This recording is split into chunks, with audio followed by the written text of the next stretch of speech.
कंकीपाड़ू गांव में संतोषराव नाम का एक पुराने लोहे के सामान बेचे व्यापारी था।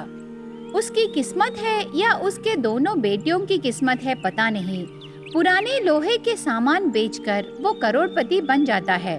फिर भी वो सादे कपड़े पहन के उसी पुराने शेड में बहुत संभाल के व्यापार करता है। ऐसे रहते हुए और एक जगह उसी गांव में परमेश नाम का एक आदमी रहता है। वो पैदाइशी करोड़पति होने पर उसको आसपास गांव में बहुत सारे जमीनें थे, पर संतोषराव उसके बेटियों के लिए खरीदे जमीनों के इलाकों में भाव बढ़ने पर उसे देखकर ये परमेश को ईर्ष्या होती है। इसीलिए ये पुराने लोहे के सामान बेचे, इसका भाग्य क्या है पता नहीं। इसकी हर जमीन का भाव बढ़ने लगा है। ऐसे सोचता है। ऐसे रहते समय एक दिन दोनों बहनें चंद्रिका और हरिता अच्छे से तैयार होके पिता के पास जाकर ऐसे कहने लगे, पापा, आज मेरे फ्रेंड की शादी है, मैं और बहन जा रहे हैं, उसके लिए गिफ्ट खरीदने 3000 दीजिए ना। दीदी, ये क्या, 3000 में गिफ्ट कैसे आएगा? वो तेरे बचपन की दोस्त है, ऊपर से बेस्ट फ्रेंड भी है। पापा, दीदी को कुछ पता नहीं, आप 10,000 दीजिए, हम चांदी का प्लेट खरीद के ले जाएंगे। इस कंजूस की बात सुनकर 3000 ले जाने से सिर्फ एक बुके आएगा। ऐसे दोनों बहनें पिता से पैसे पूछने पर पिता ने, बेटे, मैं चंद्रिका ज्वेलर्स को फोन करके बता दूंगा, तुम कोई अच्छा वाला नेकलेस खरीद के ले जाओ। बेस्ट फ्रेंड से कैसी हिसाब बेटे? ऐसे कहने पर हरिता ने, आप सुपर हो पापा, आप यही स्पीड मेंटेन कीजिए। इस साल मैं अपने दोस्तों को भी शादी करने को बोलूंगी। पापा, आप मेरे दोस्तों के लिए भी पैसे दोगे ना? ऐसे जोक करती है। इस प्रकार उसके बेटियों को बहुत प्यार से बड़ा करके उनको कभी भी किसी भी चीज की कमी होने नहीं देता। पर अचानक से एक दिन रोड एक्सीडेंट में संतोषराव मर जाता है। यही सही मौका है सोचकर मासूम लड़कियों को धोखा देके, झूठ कह के, झूठे दस्तावेजों से संतोषराव उसके बेटियों के लिए खरीदे कीमती जमीनों को खींच लेता है परमेश। उससे दोनों बहनों की पूरी संपत्ति जाकर रोड के ऊपर आ जाते हैं। एक दिन चंद्रिका उसकी बहन हरिता से, बहन, आज से हम पापा के शेड में रहे सामान को निकाल के उसी में रहेंगे, कोई काम करके वहीं रहेंगे रे। ठीक है दीदी।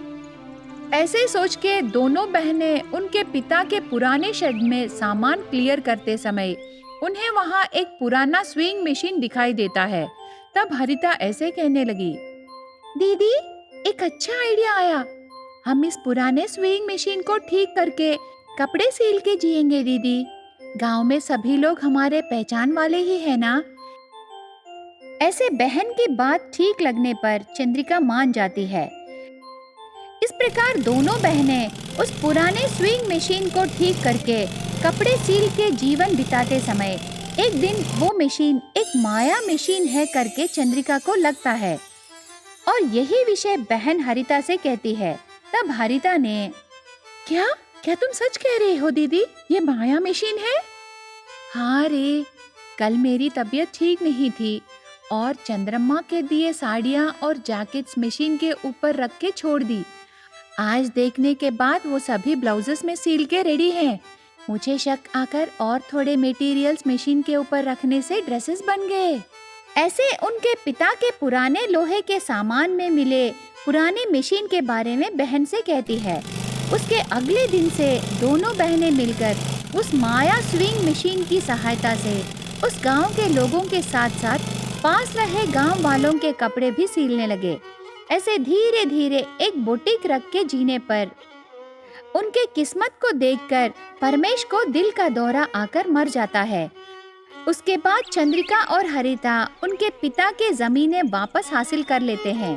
तब चंद्रिका ने, बहन, हमें ये माया स्विंग मशीन फिर से हमारी जिंदगी वापस लौटाई ना रे। शायद हमारे पापा भी इतने पढ़ने का कारण ये माया स्विंग मशीन दुकान में रहने का कारण ही है। ऐसे उनका भाग्य वापस लाने पर उस माया स्विंग मशीन को संभाल के रखते हैं। इस प्रकार एक माया स्विंग मशीन दो बहनों की जिंदगियों को बदल देती है। जिंकलपाडू शहर में प्रताप नाम का एक व्यक्ति रहता है।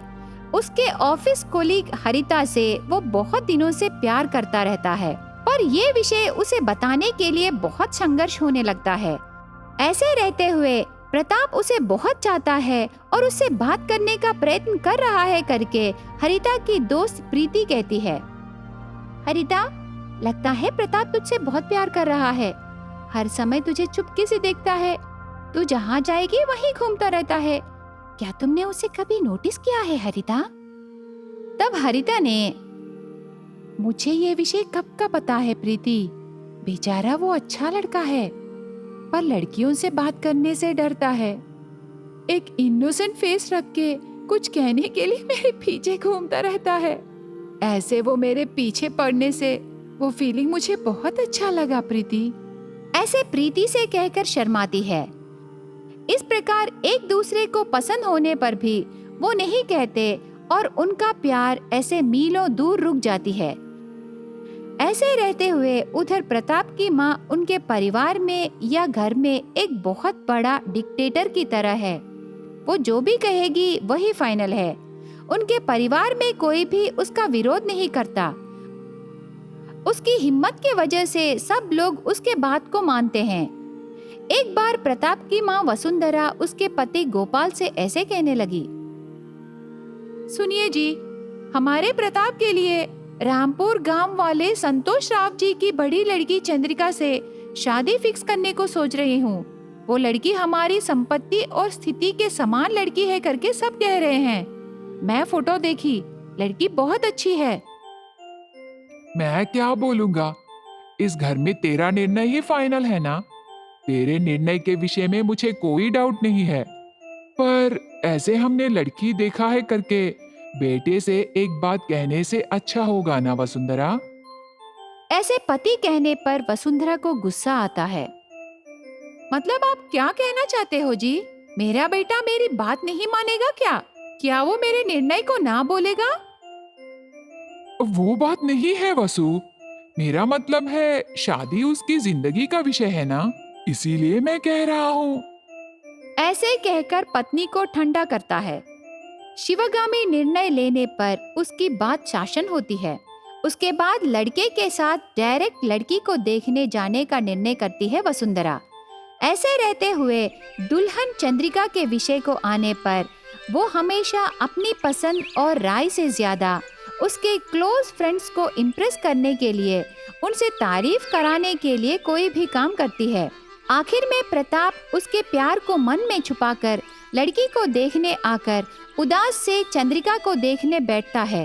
प्रताप को देखकर चंद्रिका से उसके दोस्त कमला और अरुणा ऐसे कहने लगे, चंद्रिका, ये लड़का बहुत सुंदर है रे।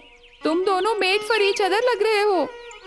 सच कहूँ तो ऐसे रिश्ता मेरे घर वाले लाने से मैं तुरंत शादी कर लेती।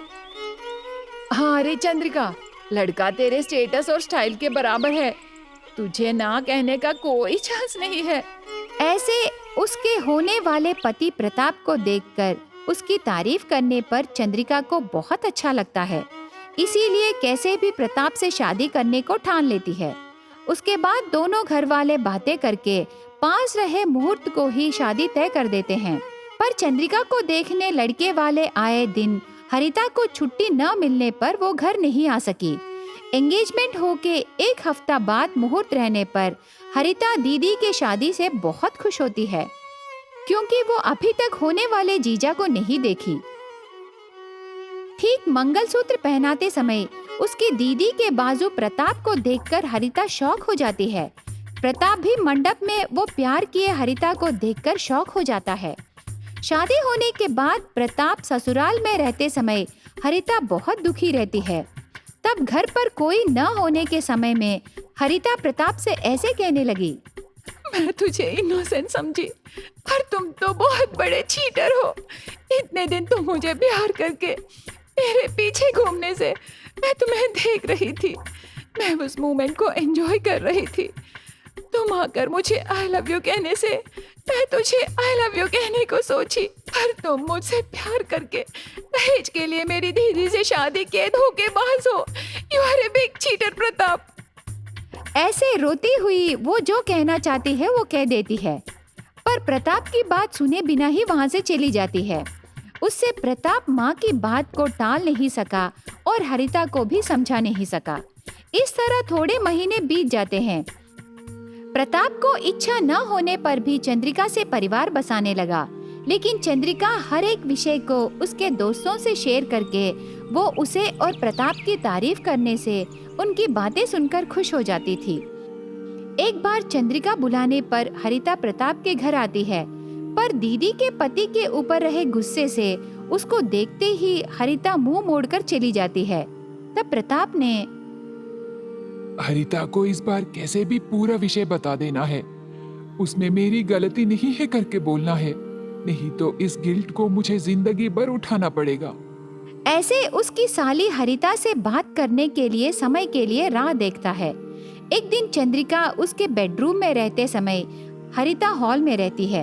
यही सही मौका है सोचकर प्रताप हरिता से ऐसे कहने लगा, मेरी बात सुनो हरिता, क्या हुआ मुझे बताने दो। मैं धोखेबाज नहीं हूँ हरिता, मेरे मन को शांति नहीं है। तब क्या हुआ उसकी पूर्व प्रेमिका को बताता है प्रताप। ऐसे बताना खत्म होने के बाद अंदर से चंद्रिका अचानक से हॉल में आती है। उसका पति उसकी बहन से कुछ बातें करते देखकर चंद्रिका गलत समझती है। चंद्रिका के अंदर ईर्ष्या का भाव बढ़कर गुस्से से, तुझे अच्छा लड़का सोचकर मैंने तुझसे शादी की, लेकिन अब देखने से घर में मुझे रहते ही हॉल में मेरी बहन से इस समय में बात कर रहे हो, मतलब तुझे क्या कहना है, छी। ऐसे गुस्सा होकर मायके के घर चली जाती है। इस प्रकार घर में पत्नी से और हॉल में साली से दूर रहने की स्थिति आती है प्रताप को।